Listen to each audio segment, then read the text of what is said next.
Bismillah.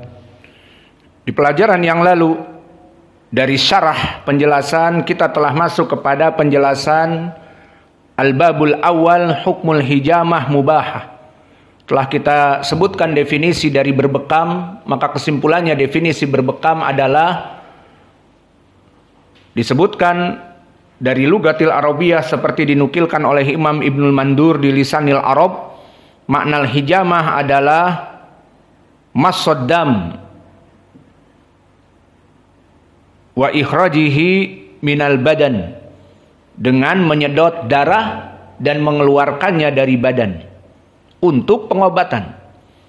Dan adapun ucapan penulis di bab yang pertama hukmul hijamah mubahah, telah kita sebutkan pula bahwa penulis ingin menjelaskan dari khilaf ulama bahwa apa hukum asal dari berbekam.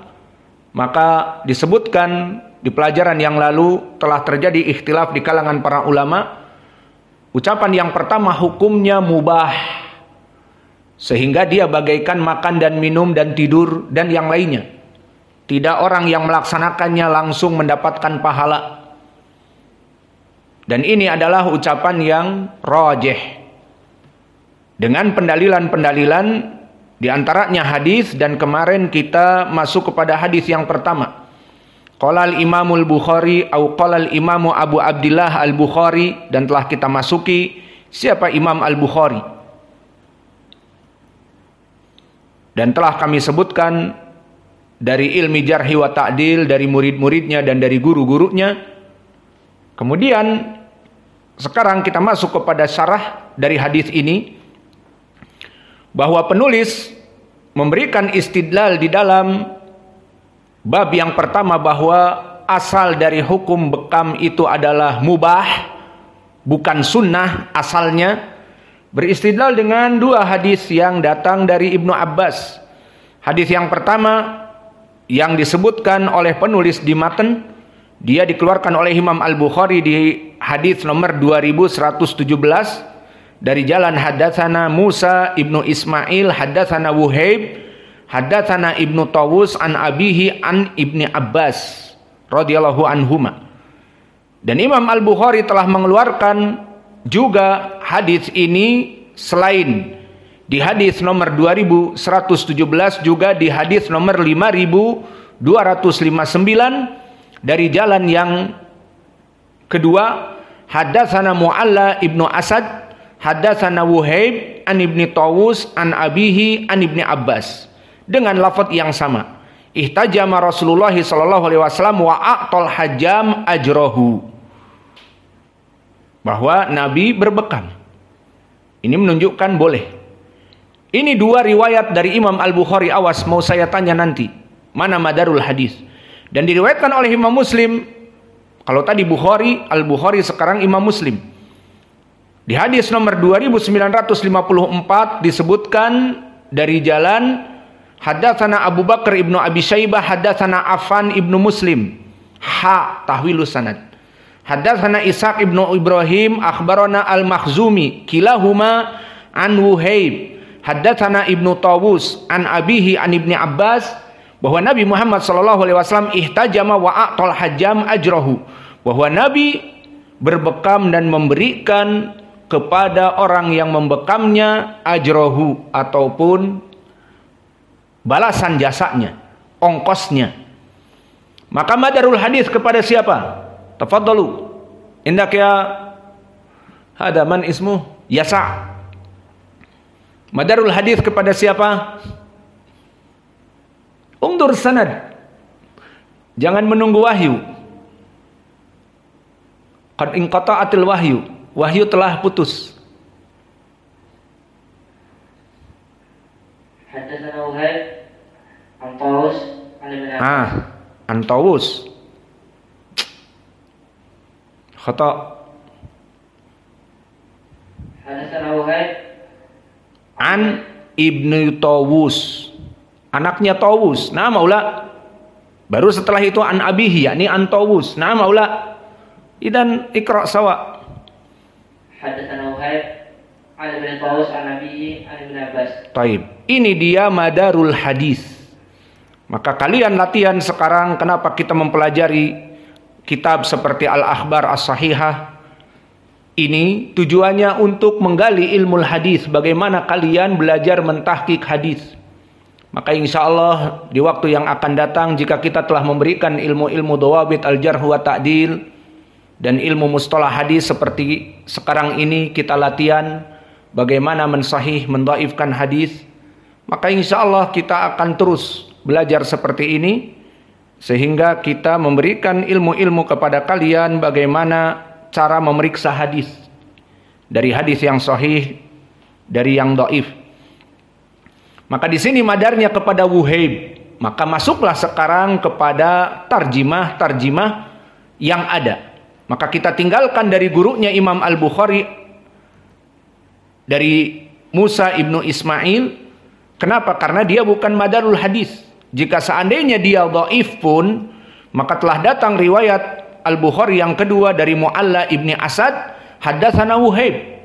Maka jika dhaif Musa ibnu Ismail itu, dan dia adalah Imam Al-Minqari atau Budaki, namun jika dhaif maka telah diikuti oleh Mu'alla ibnu Asad di jalan yang kedua. Dan jika dhaif pula, misalnya Mu'alla ibnu Asad, telah datang riwayat Muslim dari Abu Bakar ibnu Abi Syaibah, haddatsana Affan ibnu Muslim, dan ini semuanya imam, Abu Bakar ibnu Abi Syaibah dan Affan ibnu Muslim. Paham ya? Maka madar sanadnya kembali kepada Wuhaib, dan kita tinggalkan yang di atas atau yang di bawah dari Wuhaib. Langsung masuk kepada Wuhaib, an ibni Tawus, an Tawus, atau an abihi an Tawus, an ibni Abbas. Maka untuk masuk sekarang kepada tarjimah Wuhaib. Siapa itu Wuhaib yang ada di sanad? Haddatsana Wuhaib, Wuhaib huwa ibnu Khalid al-Bahili. Masya Allah, kalian sekarang mempelajari ilmu rijal. Dan ilmu ini ilmu yang sangat mahal. Karena jarang sekali dari orang-orang yang mengajarkan ilmu sanad. Kebanyakan membaca Sahih Al-Bukhari, dilampaui sanadnya, ataupun dilewati sanadnya, ataupun dibaca sanadnya tetapi tidak dijelaskan. Kita di sini akan membahas setiap rawi dengan 3 kriteria target. Pertama, hakikat dari nama dan nasabnya. Kedua, dari tobakohnya, dia hidup di zaman siapa? Tabi'i, itba'u tabi'i, atau mukhadram, atau sahabat, atau di bawah itba'u tabi'i, di tobakoh yang ke-10 dari gurunya Imam Al-Bukhari, atau di zaman hidupnya Imam Al-Bukhari di tobakoh yang ke-11, atau di bawah dari derajat Imam Al-Bukhari di tobakoh yang ke-12. Maka yang ketiga dari ilmi jarhi wa ta'dil. Ini dari 3 target kita mempelajari ilmu rijal. Sehingga kalian melewati ilmu-ilmu rijal ini di saat kalian mentahqiq hadis. Kita tugaskan nanti, coba periksa hadis yang diriwayatkan Abu Dawud dari jalan demikian dan demikian. Maka kalian akan mencarinya. Rawi-rawi seperti Wuhaib telah lewat, tinggal mengangkat bendera putih. Wuhaib sikoh dari Sahih Al-Bukhari, kita lewati dulu. Kemudian Tawus, tabi'i, bukan itba'u tabi'i, bukan juga gurunya Imam Al-Bukhari. Seperti itu. Faham kalian dari tobakoh, dari kedudukan jarh wa ta'dil, dia imam atau dia sikoh atau dia dhaif, dan juga membedakan dari Tawus, misalnya ada 2, Tawus ibnu Kaisan di sini yang diinginkan, atau Tawus yang lainnya misalnya. Maka tahqiq dari nama dan qabilah dan nasab dan laqab itu pun penting. Maka ini 3 poin yang kami berikan. Kembali kepada Wuhaib. Maka siapa Wuhaib di sini? Wuhaib banyak. Maka dia Wuhaib ibnu Khalid al-Bahili. Dan dia rawi di tabaqah yang ke-7. Maka tabaqah yang ke-7, tabaqah apa ya Hudzaifah?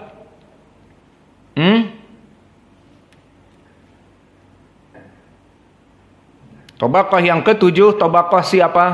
Ru'us kibar tabi'in. Taib. Tabaqah yang ke-7 adalah gembong dari kelompok itba'u tabi'in. Sebutkan siapa saja yang hidup di zaman ini. Di zaman Wuhaib adalah zaman siapa? مالك بن أنس Imam Malik ibnu Anas, وسفيان الثوري Sufyan Ats-Tsauri, وليث Laits ibnu Sa'ad, بن سعد Syu'bah ibnu Al-Hajjaj, وحجاج Al-Auza'i, Waddah Al-Yashkuri, waman Su'aib ibnu Abi Hamzah min asbatinas dari Az-Zuhri, dan di sini Wuhaib ibnu Khalid Al-Bahili. Maka mereka yang disebutkan tadi hidup di tabaqah yang ketujuh. Lihat bagaimana antum sekarang mengetahui orang yang hidup di zaman itba'ut tabi'i 1400 tahun sebelum kita. Tahu kalian siapa Wuhaib ibnu Khalid Al-Bahili? Dan Al-Bahili maknanya Al-Basri Al-Iraqi, bukan Al-Madani, bukan Al-Hijazi, bukan Al-Yamani, tapi dari Irak. Hidup di tabaqah keberapa? Ru'us, pemimpin dari kelompok itba'ut tabi'in. Masya Allah, antum hidup di zaman now, mengetahui rawi 1400 tahun yang lalu, tinggal sekarang bagaimana kedudukannya di ilmi jarhi wa ta'dil. Maka kedudukan beliau di ilmi jarhi wa ta'dil, maka beliau adalah rawi yang sikoh ataupun di atas sikoh. Berkata Abu Hatim Ar-Razi, ma'an qahadithahu. Ma di sini mata ajubiyah, maknanya sangat bagus sekali penyaringan hadisnya. La takadu tajidhu yuhaddits ani du'afa. Maka setelah diperiksa hadis-hadisnya tidak didapati dia meriwayatkan dari rawi-rawi yang dhaif. Wa huwa thiqatun. Ini poin pendalilannya, dia thiqah.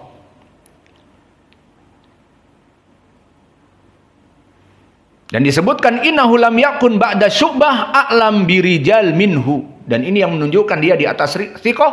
Tidak ada orang setelah Imam Syu'bah orang lebih pandai dari dia. Menunjukkan dia setelah Syu'bah.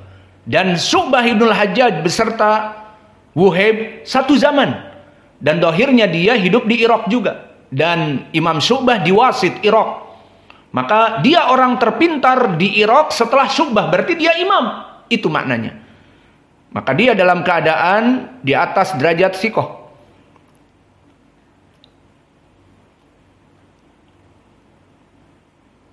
Dan begitupun para ulama yang lain mensikohkan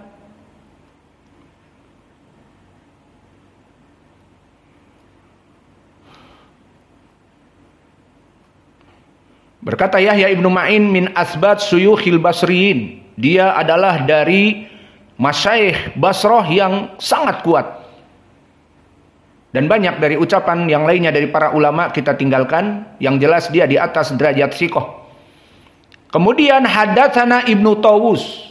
Di sini meriwayatkan dari anaknya Tawus. Dari muhadis yang masyhur Tawus. Siapa anaknya Tawus? Uktubu Abdullah ibnu Tawus ibnu Kaisan.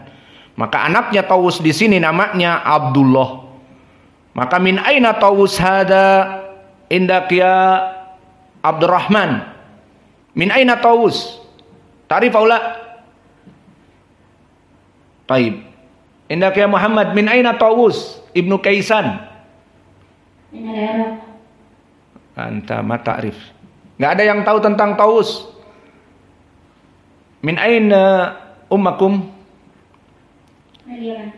Tawus ibnu Kaisan al-Yamani wa kadhalika waladuhu Abdullah al-Yamani.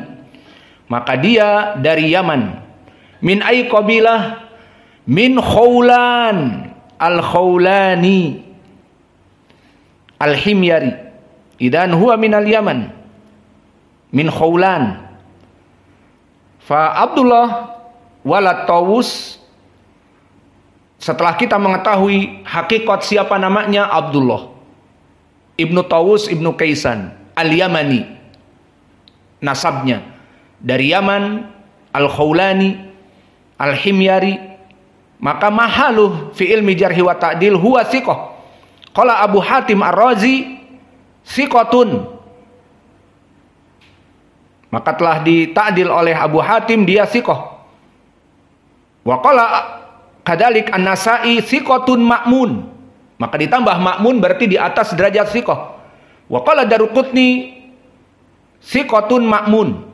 Maka bisa kita katakan bahwa Abdullah bin Tawus di atas derajat siqah. Antara siqah dengan di atas derajat siqah. Hadisnya sahih. Kemudian meriwayatkan an abihi. Maka Abdullah meriwayatkan dari bapaknya. Berarti siapa bapaknya? Man abuh? Tawus ibnu Kaisan. Dari mana? Al-Yamani